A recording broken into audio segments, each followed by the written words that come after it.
My brother moved out of the house back in 2002 once he got his job as a computer technician, and he recently went missing. When I went to his house, it was locked, with three sheets of printer paper taped to the front door. While coming home from work one day, I noticed someone had left their damaged gray laptop laying in the middle of the driveway. I got out of my car to examine it more carefully. The LCD definitely showed signs of user-related damage. There was a large hole on the left side of the screen that appeared to fit a standard Phillips head screwdriver perfectly. There was a webcam above the display, and it was also destroyed with the same screwdriver. Other than those, everything else on the computer showed minor signs of wear. Almost all of the keyboard keys were faded, but not to the extent that the laptop could be considered unusable. I looked back of the display to find out what brand it was. I couldn't find anything. I looked at the entire laptop shell, but there was no text or logo stating what brand it was. In fact, there was no warranty sticker, no proof of license sticker on the bottom of it, no text whatsoever. What was even more odd was that the fact that the only ports on the laptop were a VGA port for connecting an external display and a USB port. How long could this laptop have possibly run without charging port to recharge the battery? It must have been a very low-end laptop where you had to remove the battery pack and put it in its own charging dock. Why did it have a webcam though? Curious as to what was on the laptop, I ran inside to my basement where my old desktop was currently being stored. The reason it was down there was because I forgot to bring the behemoth to the local Sarcan to recycle it. I would have been using it as my regular computer, but it taken 6 or 5 hours to fully boot because the system always goes through recovery mode every time you start it. And then the processor is way too slow to recover anything on the 500 gigabyte hard drive. I had to install in it a 120 megahertz Pentium processor, which doesn't get you far. I removed the old LG CRT monitor from the desktop and plugged it into the laptop. I went to push the power button when I stopped. There is no way this is going to work. The battery has to be dead by now. I rummaged around the basement to find my battery voltage tester and immediately withdrew the battery from the laptop and checked the voltage. Lo and behold, it had no charge. Well, I thought, might as well just leave it and take everything to Sarcan tomorrow morning.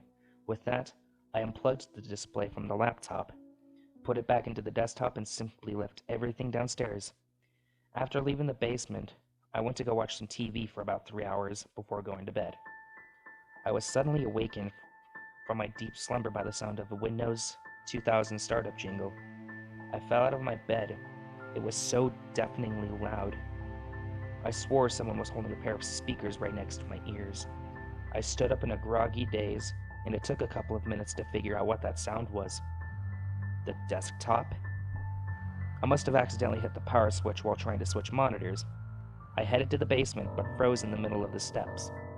I just remembered there was no way my computer could have started up, because I have Windows 95 installed on my desktop.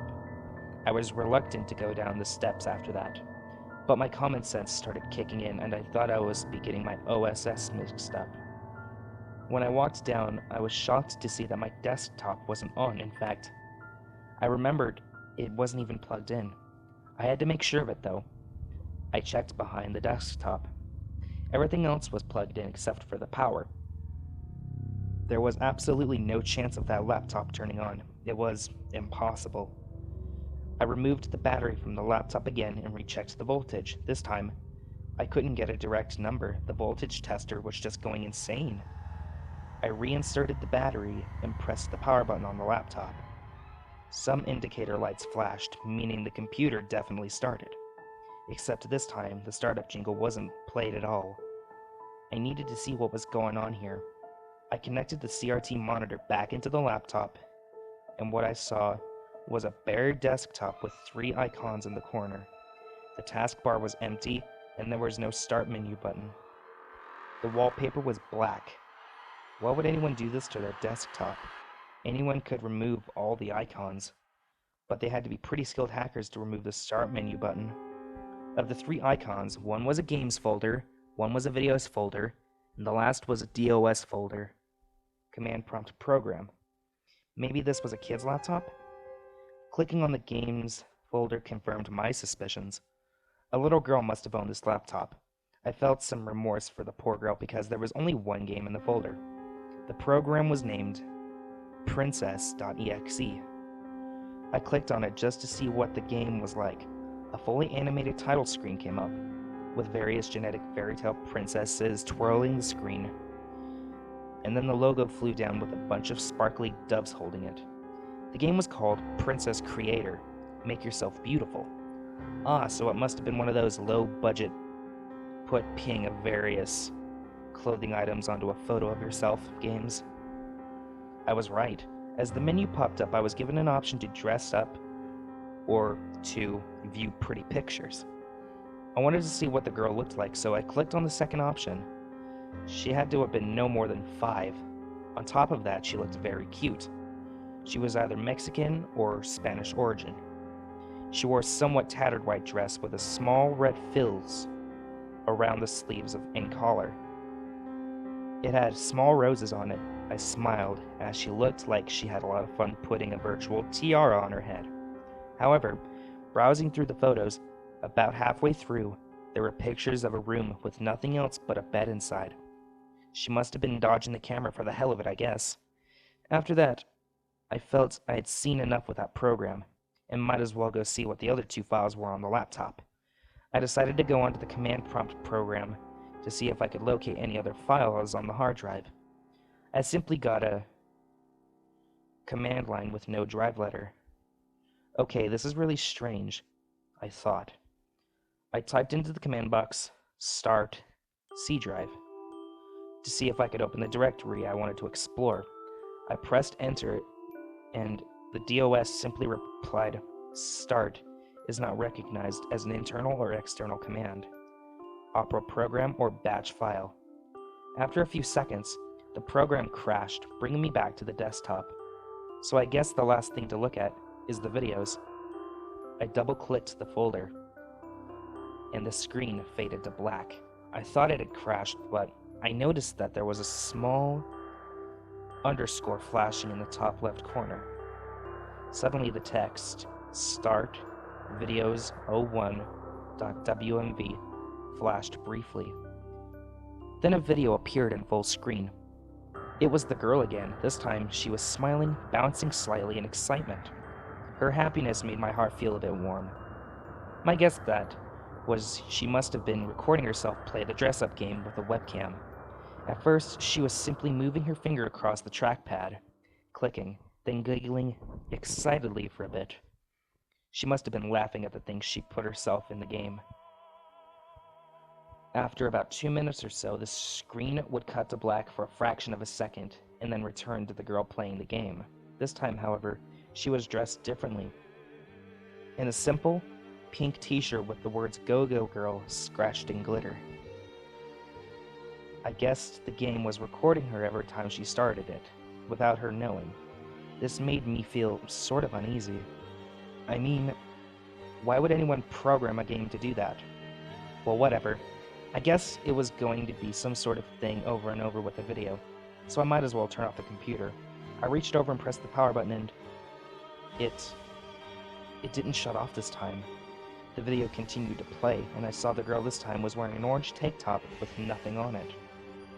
She was smiling and giggling as usual, and I thought maybe I could turn off the computer after the video was done.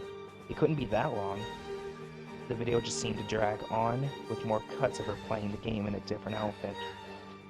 I started to doze off, however. After the next cut into the video, the girl was just staring at the camera with an expressionless look on her face. Wondering what the hell was going on, I became interested in the video again. This one didn't make me smile. It made me extremely uneasy to watch her without her usual smiley face on. It was dark in the room, but there was one desk light on at the side. She was in some sort of nightwear. What was she going to do? She sat there for about a minute with that blank expression, like She wasn't even thinking at all. I started to get really tense, as if something awful was about to happen. She bent over and picked up a handsaw from the left side of where she was sitting. She held it in front of her, showing it to the camera. Then she placed the jagged blade on the side of her cheek. I cringed at what I was seeing. Slowly, she began slicing into her right cheek. Blood drizzled down her neck as she did it. Slowly, the side of her teeth began to show after about 10 seconds. As I saw, the saw went lower down her face. More of her teeth began to show on the side. Blood covered almost the entire right side of her face. She eventually got to the bottom of her jawbone. I sawed a tiny piece of it, too. Her cheek fell to the ground with a small thud, and she put the saw in her lap and continued to stare at the camera, emotionless. I couldn't take much more of this and tore the battery out of the laptop, but the video continued to play. Then the next cut began. The girl screamed in extreme pain. I almost fell out of my seat. It was so loud. She screamed and put her hands over her now absent cheek. She continued to scream in agony for about 10 seconds. Then a knocking was heard from the side. It was a woman, yelling in a language I couldn't even understand. She was pounding the door, but not opening it. The girl must have locked it. I tried to unplug the monitor from the laptop, but it was stuck in. I didn't want to see what happened next. The screaming and yelling continued up until the next cut. She was back in her emotionless state again, but her cheek was still missing. The woman at the door was pounding and yelling still. It must have been her mother. The girl then raised the saw up to her right shoulder and began cutting just as slowly as last time. I gagged at the sight of this. It was a holocaust of wrong. The blood began to stream out in all directions. The yelling behind the door fell silent. I guess the other woman was trying to get someone to help her, either the father or brother or whatnot. When she hit the bone, an awful grinding noise could be heard. I covered my ears, but I could still hear it vividly through my hands. I noticed that a piece of her muscle got stuck on one of the steel teeth of the saw. This cut ended a lot faster than before, and the next cut was the same thing except the color from her face was draining, and her pain-ridden screams became quickly weaker. Her clothing was completely red, with blood on the right side. Then she became emotionless again. Oh my god, what is she going to cut off next? The mother returned with what sounded like two other people. They were all yelling in the same language as before. She raised the saw and began to cut the right side of her head off. Loud thuds were sounding at the door. They were trying to knock it down. She continued to work her way down, with blood going in all sorts of directions. The thuds still repeated themselves on the door. I was almost confused as to how she kept going. Even after she went through her brain with the saw, her right eye rolled into the back of her head. Blood began leaking out of it. She eventually made it to the top of her mouth, where she hacked her way through bones and teeth. It was the single worst sound I'd ever heard in my entire life. I still hear it in the back of my head some days. The thuds continued, and deep in the back of my mind, I hoped they wouldn't be able to break the door down so they wouldn't have to see such an awful sight. She finally made it through with that. The right side of her head fell to the side of her neck, killed by only a piece of skin. I remember the chilling sound of her jaw being unhinged when it was tugged violently by the force of the top half of her head. She put the saw down to her side. The cut ended, and in the next cut, she finally fell face down onto the desk. Half her brain fell out onto the desk on impact, and her eye popped out of its socket. Blood pooled onto the desk. The people trying to break the door down finally made it in, and they were hysterical at what they saw. Their daughter was in pieces. The mother vomited and ran out of the room. The father ran to the daughter, put her head back together, and cried, holding her head at the sight of this. Other man, presumably the girl's older brother, simply stared in horror at what he saw. The horrifying self-mutilation finished with that cut, and the screen cut back to the empty room with the bed. With a sigh of relief that it was over, I sat there, breathing heavily and sweating. I didn't realize that the room was so hot until now. I had so many questions to ask. How was this all possible? It frightened me.